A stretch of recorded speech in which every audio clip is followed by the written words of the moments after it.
Hello everyone, शुभ स्वागतम आप सभी का एक बार फिर से MSI विवेकामृत में। आज के इस वीडियो में एक्सरसाइज 5.1 के टाइप 5 के प्रश्नों को सॉल्व करना सीखेंगे।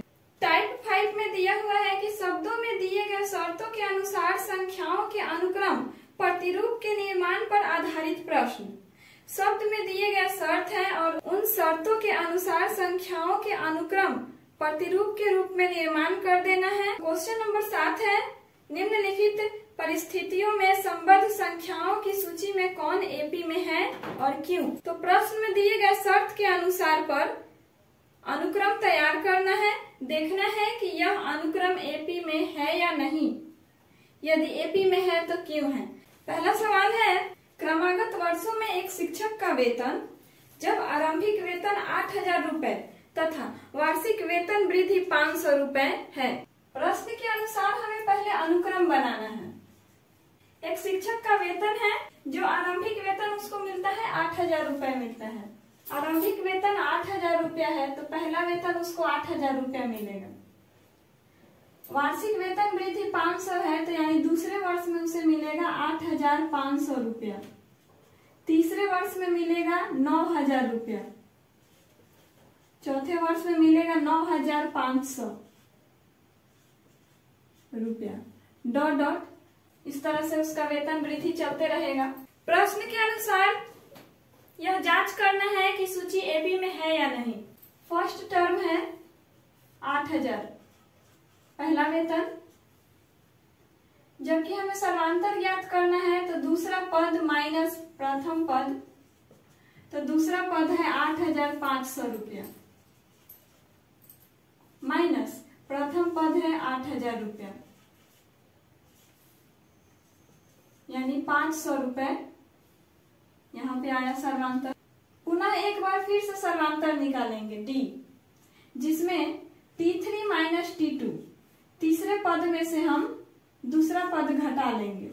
तीसरा पद है 9,000 रुपया माइनस दूसरा पद है 8,500, तो सर्वांतर डी इक्वल 9,000 में से 8,500 घटाएंगे 500 रुपया आ जाएगा।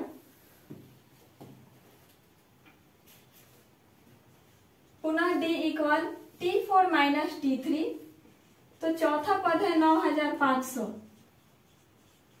माइनस तीसरा पद है 9,000, डी इक्वल तो 500 आया डी का मान। चूंकि सर्वांतर समान है, लिखेंगे चूंकि सर्वांतर समान है इसीलिए ये सूची एपी में है, जहां प्रथम पद ए इक्वल 8,000 रुपया, सर्वांतर डी इक्वल 500 रुपया। सॉल्व हो गया। नेक्स्ट क्वेश्चन है क्वेश्चन नंबर 2, प्रत्येक किलोमीटर का टैक्सी भाड़ा जब प्रथम किलोमीटर का भाड़ा 15 रुपया और अतिरिक्त प्रत्येक किलोमीटर का भाड़ा 8 रुपया है। प्रत्येक किलोमीटर का टैक्सी भाड़ा जब प्रथम किलोमीटर का भाड़ा 15 रुपया है, यानी प्रथम 1 किलोमीटर जाने पे 15 रुपया का भाड़ा है, और जैसे जैसे 1-1 किलोमीटर आगे बढ़ते जाएंगे अतिरिक्त 1-1 किलोमीटर का भाड़ा 8 रुपया है। तो यदि हम 2 किलोमीटर जाते हैं तो पहले के 1 किलोमीटर का भाड़ा 15 रुपया, 1 किलोमीटर और जाएंगे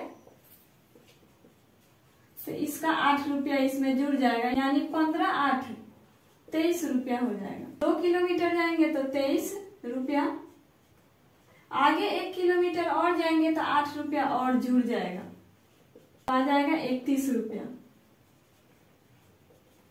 आगे 1 किलोमीटर और जाएंगे 8 रुपया और ऐड कर लीजिए, जोड़ लीजिए इसमें 39 रुपया। डॉट डॉट इस तरह से भाड़ा जो है 8-8 रुपया बढ़ते जाएगा। तो यह सूची एपी में है या नहीं, इसके लिए सर्वांतर चेक कर लेते हैं। सर्वांतर T2 minus T1, सर्वांतर D equal T3 minus T2, सर्वांतर D equal T4 minus T3, तो D इक्वल T2 है 23 माइनस T1 घटा लीजिए 8 रुपया, D इक्वल T3 यहाँ है 31 रुपया माइनस T2 दूसरा पद है 23, 31 में से 23 घटा लीजिए 8 आ जाएगा।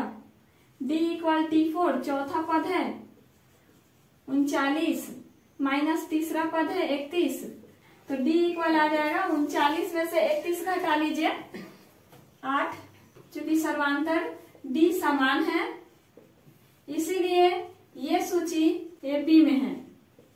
जहां प्रथम किलोमीटर का टैक्सी भाड़ा 15 रुपया अर्थात ए इक्वल 15 रुपया, अतिरिक्त एक एक किलोमीटर का भाड़ा 8 रुपया लगा है अर्थात समांतर डी इक्वल 8। तो क्वेश्चन सॉल्व हुआ। तो नेक्स्ट क्वेश्चन है, एक सीढ़ी के डंडों की लंबाई जब नीचे से ऊपर की ओर एक समान रूप से 2 सेंटीमीटर घटती जाती है और सबसे नीचे वाला डंडा की लंबाई 45 सेंटीमीटर है। सवाल यह कह रहा है कि एक सीढ़ी है जिसके नीचे के डंडा की लंबाई दिया हुआ है 45 सेंटीमीटर। डंडों की लंबाई नीचे से ऊपर की ओर जब जाती है तो यह 2-2 सेंटीमीटर घटती जा रही है। 45 से 2 घटाइए, उसके ठीक ऊपर के डंडे की लंबाई 2 सेंटीमीटर कम होगी 41 सेंटीमीटर। उसके ऊपर के डंडे की लंबाई 2 सेंटीमीटर कम कर लीजिए 39 सेंटीमीटर। ऐसे 2-2 सेंटीमीटर करके घटते जा रहा है। पहले अनुक्रम बना लेते हैं। तो सबसे निचले डंडे की लंबाई 45 सेंटीमीटर है तो अनुक्रम का पहला पद 45 सेंटीमीटर। 2-2 सेंटीमीटर डंडे की लंबाई घटती जा रही है तो दूसरा 43 सेंटीमीटर, तीसरा आ जाएगा 41 centimetre dot dot. D equal 43 में से 45 घटा लीजिए -2। डी इक्वल तीसरा पद 41 माइनस दूसरा पद है 43 तो डी इक्वल 41 में से 43 घटा लीजिए -2। समांतर समान है इसीलिए ये सूची एपी में है। जहां सीढ़ी के निचले डंडे की लंबाई प्रथम पद ए इक्वल 45 सेंटीमीटर तथा सर्वांतर डी इक्वल -2 सेंटीमीटर। सवाल सॉल्व हो गया।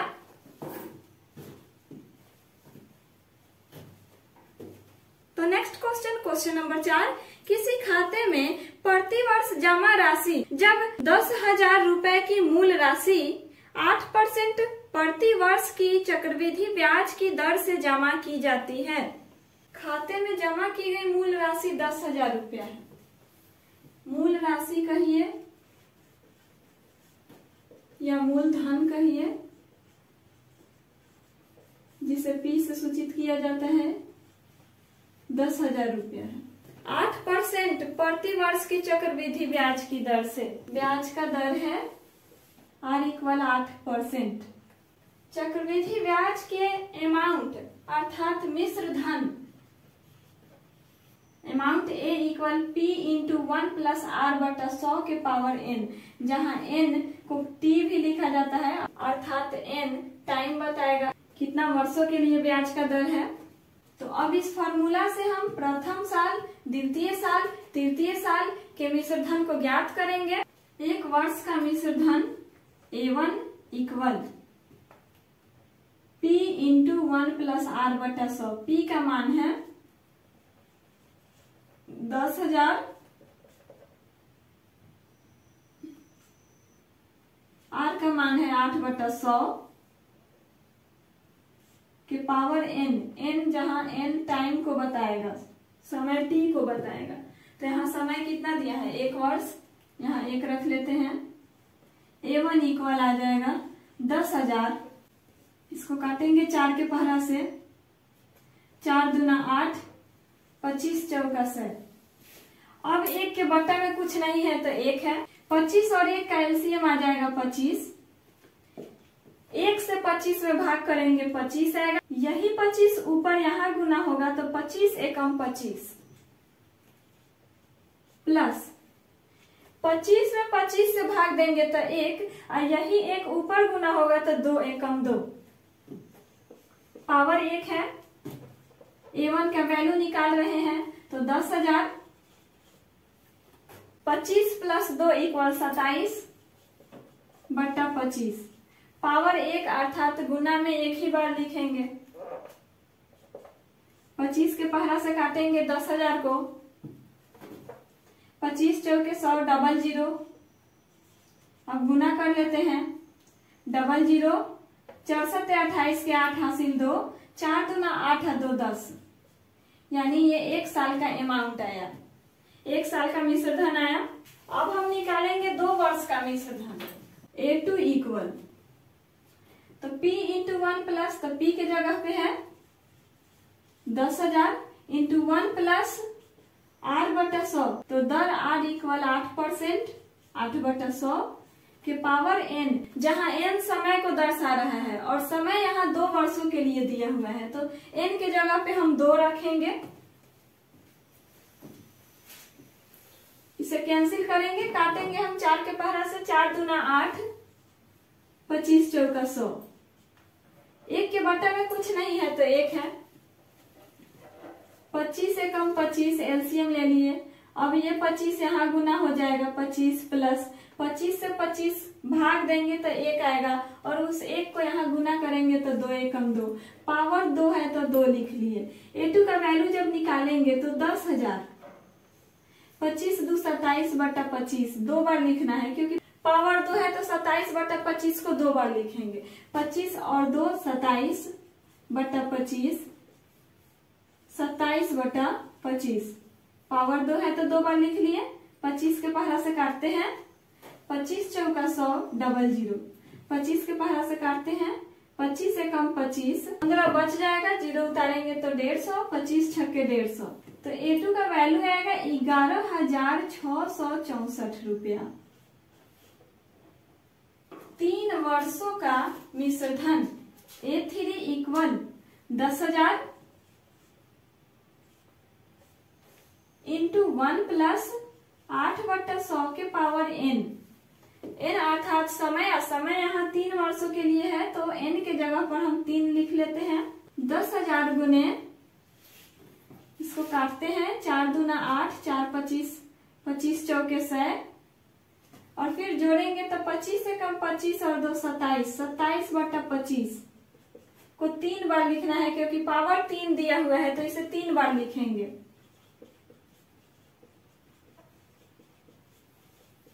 3 बार लिख लिए।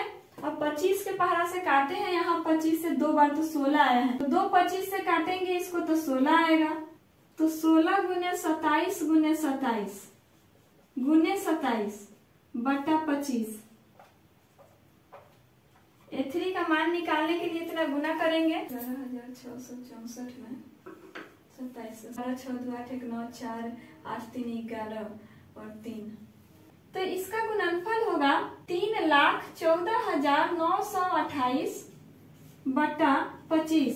अब 25 से भाग देना है, तो 25 से भाग देने पर आएगा 12,597.12 रुपया। तो तीसरे साल का अमाउंट है 12,597.12 रुपया। तो A1, A2, A3 तीनों साल का अमाउंट आ चुका है, अर्थात ये AP के 3 पद आए हैं, इनसे हमें सर्वांतर ज्ञात करना है। तो प्रथम साल का अमाउंट आया है, अनुक्रम प्रथम साल का आया है 10,800 रुपया, दूसरे साल का अमाउंट है 11,664 रुपया, तीसरे साल का अमाउंट है 12,597.12 रुपया। तो सर्वांतर D equal T2 minus T1। सर्वांतर D के लिए दूसरा पद है 11,664 माइनस प्रथम पद है 10,800। तो 11,664 से 10,800 घटाएंगे, 16 में से 8 जाएगा तो 8, यहाँ 10 से 10 कैंसिल हो जाए। पुनः एक बार फिर से सर्वांतर ज्ञात करेंगे, T3 माइनस T2, तो तीसरा पद है 12,597.12 रुपया माइनस दूसरा पद है 11,664 रुपया, घटा लेते हैं, 0.12 है, 7 से 4 घटाएंगे तो 3, 9 से 6 घटेगा 3, 15 से 6 घटेगा तो 9, 11 से 11 कैंसिल हो गया। चूंकि सर्वांतर यहाँ समान नहीं आ रहा है, लिखेंगे चूंकि सर्वांतर D समान नहीं है इसीलिए ये सूची AP में नहीं है। क्वेश्चन कंप्लीट हुआ।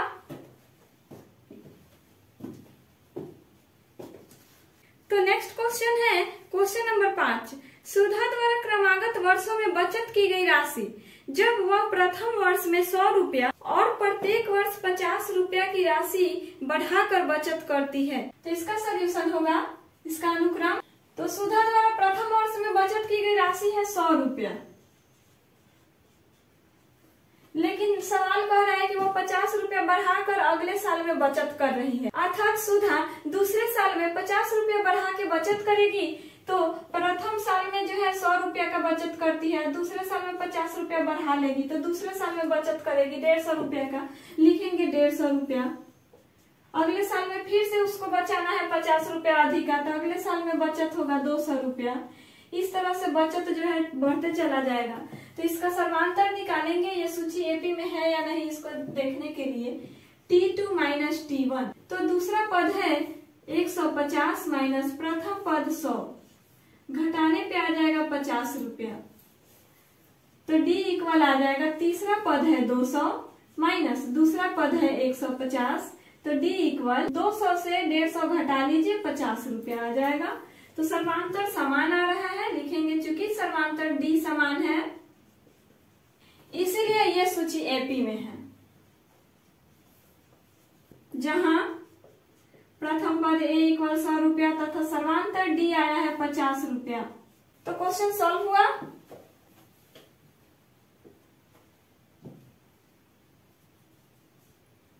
नेक्स्ट क्वेश्चन है क्वेश्चन नंबर 6, खरगोश युग्म की क्रमागत महीनों में संख्या जब खरगोश का एक युग्म अपने पहले महीने में प्रजनन करने योग्य नहीं है और दूसरे और प्रत्येक आने वाले महीने में एक नए युग्म का प्रजनन करता है, यह मानते हुए कि किसी खरगोश की मृत्यु नहीं होती है। तो चेक करना है कि ये जो सवाल दिया हुआ है वो एपी में है कि नहीं। तो खरगोश का 2 जोड़ा है R1 और R2, रैबिट 1 रैबिट 2। प्रथम महीना यानी 1 महीना बीत जा रहा है। 1 महीना बीतने के बाद भी ये जो है प्रजनन नहीं कर रहे हैं। सवाल कह रहा है कि दूसरे महीने से प्रजनन कर रहे हैं।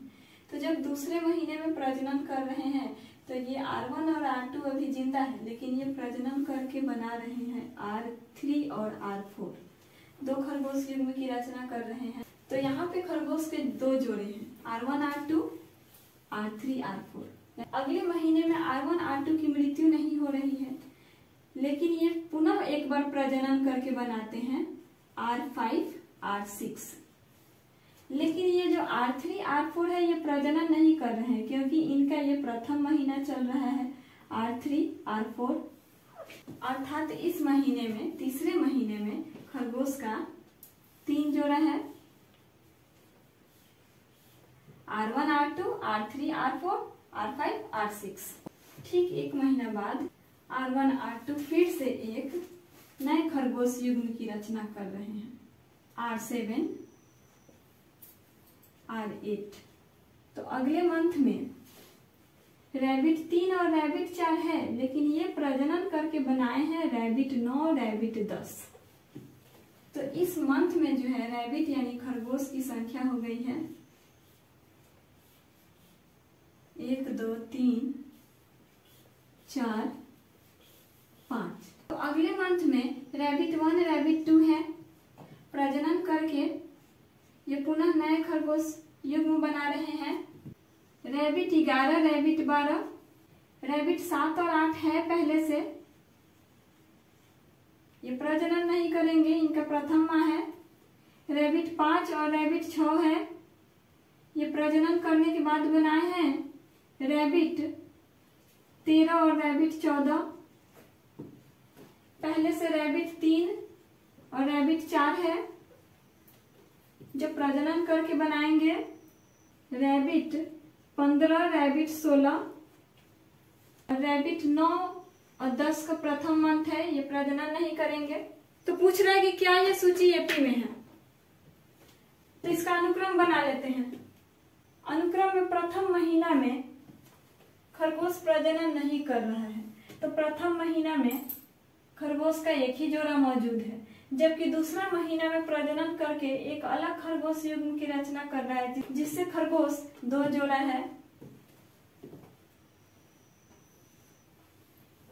अगले महीने में खरगोश का जोड़ा जो है एक बढ़ जा रहा है, अगले महीने में 3 जोड़े खरगोश हैं।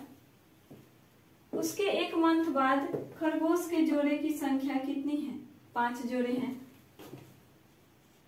उसके एक मंथ बाद खरगोश के जोड़े की संख्या 8 जोड़े। Dot dot. इसमें समांतर D equal T2 minus T1, तो D इक्वल T2 है 2 माइनस T1 है 1, घटा लेते हैं 1 आ गया।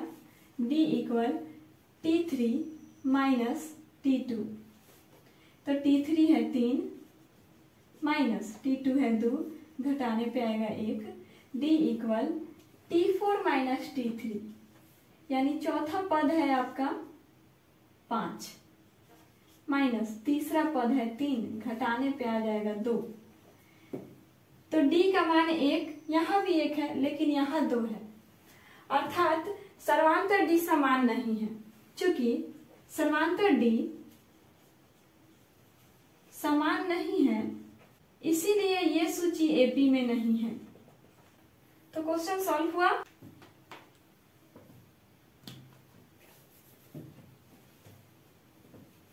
नेक्स्ट एंड लास्ट क्वेश्चन है, लगाई गई पूंजी की कीमत 1, 2, 3, 4 डॉट डॉट वर्षों के बाद जब पूंजी की राशि 1 वर्ष के बाद स्वयं की 5/4 गुनी हो जाती है। माना कि लगाई गई पूंजी x रुपया, तो सवाल कह रहा है कि 1 वर्ष के बाद स्वयं की 5/4 गुनी हो जाती है। तो प्रथम वर्ष 1 वर्ष में पूंजी की कीमत, तो लगाई गई पूंजी x रुपया है तो प्रथम वर्ष में x रुपया हो गया, जबकि पूंजी की राशि 1 वर्ष के बाद 5/4 गुनी हो जाती है। तो लगाई गई पूंजी तो x रुपया है लेकिन 1 वर्ष के बाद पूंजी की कीमत, तो x का 5/4, पूंजी की कीमत स्वयं के 5/4 गुनी हो जाती है। तो पूंजी स्वयं का 5/4 गुनी हो गया, तो आएगा 5/4x। दूसरे वर्ष के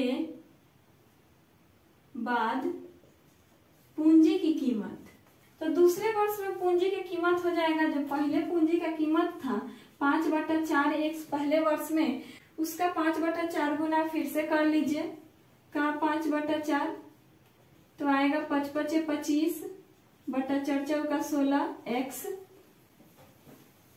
तीसरे वर्ष के बाद पूंजी की कीमत, तो दूसरे वर्ष में पूंजी की कीमत है 25/16x, स्वयं के 5/4 गुनी, तो स्वयं अभी पूंजी है 25/16 और स्वयं के 5/4 कर लीजिए, तो 25 × 5 = 125 और 16 × 64x। तो इतना पूंजी आ गया। ये प्रथम वर्ष का पूंजी, ये द्वितीय वर्ष का पूंजी, ये तृतीय वर्ष का पूंजी है। अब अनुक्रम लिख लेते हैं। प्रथम वर्ष के बाद पूंजी की कीमत 5/4x,